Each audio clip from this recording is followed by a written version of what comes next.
1760 metre লম্বা একটি সোজা রাস্তার উভয় পার্শ্বে 20 মিটার অন্তর সর্বাপেক্ষা বেশি কতগুলি গাছ লাগানো যাবে? ট্রাই করো। দেখো, একটা রাস্তা আছে সোজা, রাস্তাটার দৈর্ঘ্য হচ্ছে 1760 মিটার। আচ্ছা, এখানে 20 মিটার ছাড়া ছাড়া গাছ লাগানো হচ্ছে। ঠিক আছে? তো ধরো একটা 10 মিটার রাস্তা আছে, 1 মিটার ছাড়া ছাড়া যদি গাছ লাগানো হয়, 1, 2, 3, 4, 5, 6, 7, 8, 9, 10। দেখো তো কটা গ্যাপ হচ্ছে? 1, 2, 3, 4, 5, 6, 7, 8, 9, 10। তাহলে 10 মিটার রাস্তা হলে আমরা দেখছি 11টা গাছ লাগছে, তাই না? কারণ প্রথম থেকে যে গাছটা শুরু হয় সেটাকে কাউন্টিং করতে হয়। কিন্তু তার মানে এখানে লাগানো হচ্ছে 20 মিটার পর আবার লাগানো হচ্ছে, 20 মিটার পর আবার লাগানো হচ্ছে। তাহলে 1760 কে 20 দিয়ে ভাগ করে দাও। 0, 0 কেটে গেল। 8 দুগুণে 16, 8 দুগুণে 16, 88। দেখো 88 কিন্তু অপশনে আছে। 88 হবে না। তাহলে একটা গাছ তো আমাদের এক্সট্রা লাগাতে হবে। কারণ প্রথমে যে গাছটা লাগাতে হবে ওটা তো কাউন্টিং হচ্ছে না। 89, দেখো 89 ও কিন্তু অ্যান্সার আছে। 89 ও কিন্তু অ্যান্সার হবে না। আমাদের বলেছে উভয় পার্শ্বে, এই ওয়ার্ডটাকে মনে রাখতে হবে। আমরা পরীক্ষার হলে না ম্যাক্সিমাম সময় এই ছোট, ছোট ওয়ার্ডগুলোকে মিস করে যাই, যার জন্য যখনই আমাদের 88 বেরিয়ে যাবে মনে হবে 88 তো অপশনে আছে, এটাই অ্যান্সার হবে। তারপরে যখন 89 বেরিয়ে যাচ্ছে মনে হবে 89 তো অপশনে আছে। উভয় পার্শ্বে মানে হচ্ছে 89 কে 2 দিয়ে গুণ করতে হবে। কারণ এটা আমরা এক সাইডের গাছ বার করলাম, তাই না? 9 দুগুণে 18 8, হাতে থাকে 1, 8 দুগুণে 16 আর 1 এ 17। অ্যাকচুয়াল অ্যান্সার হবে 178। 178টি গাছ লাগাতে হবে। নেক্সট, কি বলেছে? 5টি সংখ্যার প্রথম 4টির গড় 26 এবং শেষ 4টির গড় 25। প্রথম এবং পঞ্চম সংখ্যা দুটির পার্থক্য কত? তো অ্যাভারেজ থেকে এখন অনেক অঙ্ক আসছে, এরকম একটু ইউনিক স্টাইলে অঙ্ক আসছে। দেখো এখানে 5টা সংখ্যা বলেছে, কিন্তু এখানে বলেছে প্রথম 4টি শেষ 4টি, মানে 8টা সংখ্যার গড় দিয়ে দিয়েছে, তাই না? তো এগুলো কি করবে দেখো, 26 ইন্টু 4, প্রথম 4টের যোগফল কত? 104। শেষ 4টের যোগফল কত? শেষ 4টের যোগফল 25 ইন্টু 4 মানে 100। এই দুটো মাইনাস করে দাও 4, তাহলে 4 অ্যান্সার। ঠিক আছে? প্রথম এবং পঞ্চম সংখ্যা দুটির ডিফারেন্স হচ্ছে 4। ঠিক আছে? নেক্সট, যেকোনো 4টি ক্রমিক অযুগ্ম সংখ্যার গুণফলের সঙ্গে কে যোগ করলে যোগফল একটি পূর্ণ সংখ্যা হবে? যেকোনো 4টি অযুগ্ম সংখ্যা নিচ্ছি, আমি প্রথম থেকেই নিচ্ছি। 1, 3, 5, 7। এগুলো গুণ করলে কত হবে? 5 7 35, 35 আর 3 105। এর সঙ্গে আমি যদি 16 যোগ করি, এর কাছাকাছি বর্গ সংখ্যা দেখো পেয়ে যাচ্ছি 121, যেটা 11 স্কয়ার, তাই না? আচ্ছা, আমি অন্য অন্য 3টে যুগ্ম সংখ্যা নিই। 3, 5, 7 আর 9। এগুলো যোগ করলে কত হচ্ছে? 5 7 35, 35 3 105, 105 কে 9 দিয়ে গুণ করলে 9 5 45, 9 1 9, 945। এর সঙ্গেও যদি আমি 16 যোগ করি, কি পাচ্ছি দেখো? 6 আর 5 11 এর 1, হাতে থাকে 1, 4 আর 1 5 আর 1 6, 9, 961। 961 মানে হচ্ছে 31 স্কয়ার। 31 স্কয়ার মানে 961। তাহলে আমি দেখতে পাচ্ছি প্রতি ক্ষেত্রেই যদি 16 যোগ করা হয় তাহলে একটা পূর্ণবর্গ সংখ্যা পাওয়া যাচ্ছে। তাহলে কে এর মান কত হবে? কে এর মান হবে 16। ওকে? নেক্সট, একটি ট্রেন 50 কিমি ঘন্টা বেগে 2.5 ঘন্টা যায়, 2.5 ঘন্টা পর যায়, 2.5 ঘন্টাতে যায় নাকি? ওকে। 70 কিমি বেগে 1.5 ঘন্টায় ফিরে আসে। ট্রেনটির গড় গতিবেগ কত? এভারেজ স্পিড, এখানে স্পিড প্লাস এভারেজ দুটোকে পাঞ্চ করে অঙ্ক দিয়েছে। চলো ট্রাই করো। আচ্ছা, যদি 50 কিমি বেগে যাচ্ছে তাহলে 2.5 ঘন্টায় কত কিমি যাচ্ছে? 125 কিমি যাচ্ছে। ওকে। 70 কিমি বেগে যখন ফিরে আসছে 1.5 ঘন্টায় কতটা যাচ্ছে? 1.5 ঘন্টায় যাচ্ছে 70, 70 এর হাফ হচ্ছে 35, যোগ করো 105। ফিরে আসছে 105 কিমি। আসার সময় ডিসট্যান্স কভার করছে 105 কিমি। ওকে। বলে দেয়নি কিন্তু যে যাওয়ার সময় আর আসার সময় স্পিড এক। তাহলে টোটাল ট্রেনটা চলছে কতক্ষণ? ট্রেনটা চলছে 4 ঘন্টা।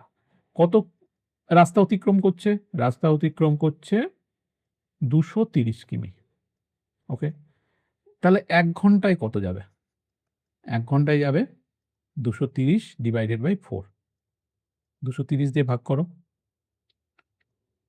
4 5 20, 3 0, 4 7 28, 2 পয়েন্ট খাইয়ে 0, 4 5 20। তাহলে অ্যাভারেজ স্পিড হচ্ছে 57.5। আচ্ছা, একটা ট্রেন 40 কিমি বেগে যায়, 45 কিমি বেগে ফিরে আসে। এইটা কিন্তু আলাদা অঙ্ক, হ্যাঁ? এটার সঙ্গে এটার কোনো মিল নেই। এখানে এটার ক্ষেত্রে কি হয়, মানে যাওয়ার সময় আর আসার সময় স্পিড দুটো সমান হয়। কিন্তু এটার ক্ষেত্রে সেটা নয়। এটাই অ্যান্সার হবে 57.5। নেক্সট, বোট অ্যান্ড স্ক্রিন থেকে অঙ্ক দিয়েছে। এক নাবিক 12 কিমি স্রোতের অনুকূলে যায় 48 মিনিট, ফিরতে তার সময় লাগে 1 ঘন্টা 20 মিনিট। নাবিকের গতিবেগ কত? চলো ট্রাই করো। তাহলে 48 মিনিটে যাচ্ছে 12 কিমি। 1 মিনিটে কত যাবে? 12/48। 60 মিনিটে কত যাবে? ইন্টু 60। এটা কাটলে 4, এটা কাটলে 5। 60 মিনিটে যাবে 4 15 60, 15 কিমি। তাহলে অনুকূলে বেগ কত? অনুকূলে বেগ হচ্ছে 15 কিমি পার ঘন্টা। চলো আমরা প্রতিকূলে বার করি। প্রতিকূলে 1 ঘন্টা 20 মিনিট মানে 80 মিনিট। 80 মিনিটে যাচ্ছে 12 কিমি। 1 মিনিটে কত যাচ্ছে? 12/80। 60 মিনিটে কত যাচ্ছে? 60 মিনিটে যাচ্ছে ইন্টু 60।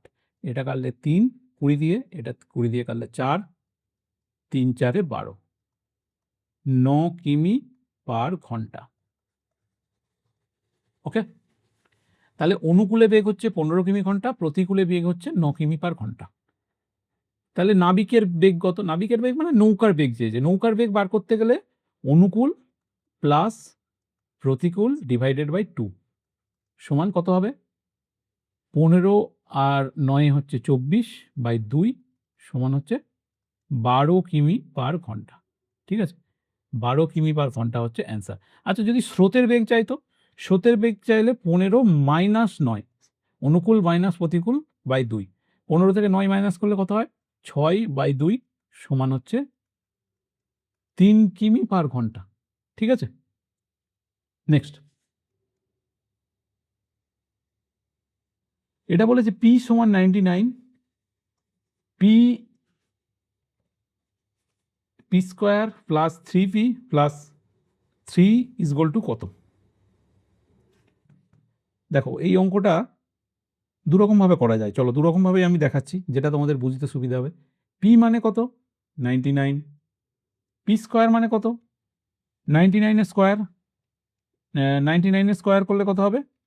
99 এর স্কোয়ার মানে 9801 প্লাস 3p। 3p মানে 99 ইন্টু 3। 99 ইন্টু 3 করলে কত হবে? 297 প্লাস 3। এটাকে আমরা সমাধান করতে পারি। 99, আচ্ছা এটার সঙ্গে এটা গুণ যোগ করলে 300 হবে। 9801 প্লাস 300, 99 ইন্টু 1 0 8 আর 3 11 1 হাতে থাকে 1, 9 আর 1 10, 10101।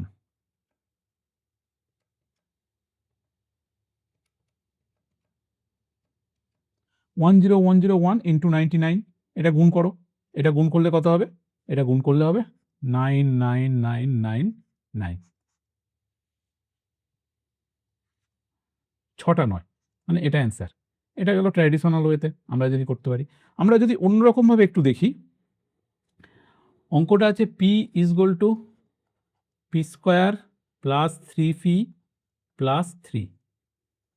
আমি যদি পিটাকে এখানে গুণ করে দিই, তাহলে হচ্ছে P Q plus 3p square plus 3p। এটা সমান আমি কি পেতে পারি? এটা সমান পেতে পারি P Q plus 3p square plus 3p, এর সঙ্গে আমি 1 যোগ 1 মাইনাস করতে পারি। এটা যদি 1 যোগ 1 মাইনাস করি, তাহলে পাচ্ছি পি প্লাস ওয়ান তার হোল কিউব মাইনাস ওয়ান। ওকে, তো পি প্লাস ওয়ান কত?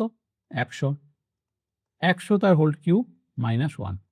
100 মানে কত? 100 ইন্টু 100 ইন্টু 100, তিনটে 100-র গুণফল মাইনাস ওয়ান। তাহলে একের গায়ে 1 2 3 4 5 6, 6টা শূন্য মাইনাস ওয়ান সমান হচ্ছে 6টা 9। 2 3 4 5 6, 6টা 9, এটা অ্যান্সার। ঠিক আছে, দুটো প্রসেসই দেখালাম যেটা তোমাদের সুবিধা হয়। নেক্সট, 4 দ্বারা বিভাজ্য পরপর 6টি সংখ্যার যোগফল 300 হলে বড় সংখ্যাটি কত? তো 4 দ্বারা বিভাজ্য পরপর 6টা সংখ্যার যোগফল 300। আচ্ছা, আমি যদি 300-কে 6 দিয়ে ভাগ করি তাহলে হচ্ছে 50। ওকে, তো বাট 50 তো 4 দ্বারা বিভাজ্য নয়, অ্যাভারেজ 50। তাহলে একটা সংখ্যাকে আমি ধরতে পারি 48, যেটা 4 দ্বারা বিভাজ্য, আর একটা হচ্ছে 52, এটাও 4 দ্বারা বিভাজ্য। ঠিক আছে, এরপরে আমি যদি পরপর সংখ্যাগুলো লিখতে থাকি, 56 4 দ্বারা বিভাজ্য, 60 4 দ্বারা বিভাজ্য, আর যদি এই দিকে যাই 44 4 দ্বারা বিভাজ্য, 40 4 দ্বারা বিভাজ্য, তাহলে অ্যাকচুয়াল সংখ্যাগুলো হচ্ছে 40 44 48 52 56 আর 60। তো সব থেকে বড় সংখ্যা কোনটা? সব থেকে বড় সংখ্যা হচ্ছে 60। তো এই ছিল আজকের প্র্যাকটিস সেট। দীনবন্ধু একাডেমি চ্যানেলটা যদি আপনাদের ভালো লেগে থাকে, তাহলে যদি ইউজফুল মনে হয়, তাহলে চ্যানেলটাকে লাইক করুন, সাবস্ক্রাইব করুন, বন্ধুদের কাছে শেয়ার করুন। এই চ্যানেলটাকে এগিয়ে নিয়ে যেতে আপনাদের হেল্প বা সাপোর্ট কিন্তু খুব দরকার। ওকে, তো ভালো থাকবেন, আবার দেখা হচ্ছে নেক্সট কোনো ভিডিও নিয়ে। Thank you.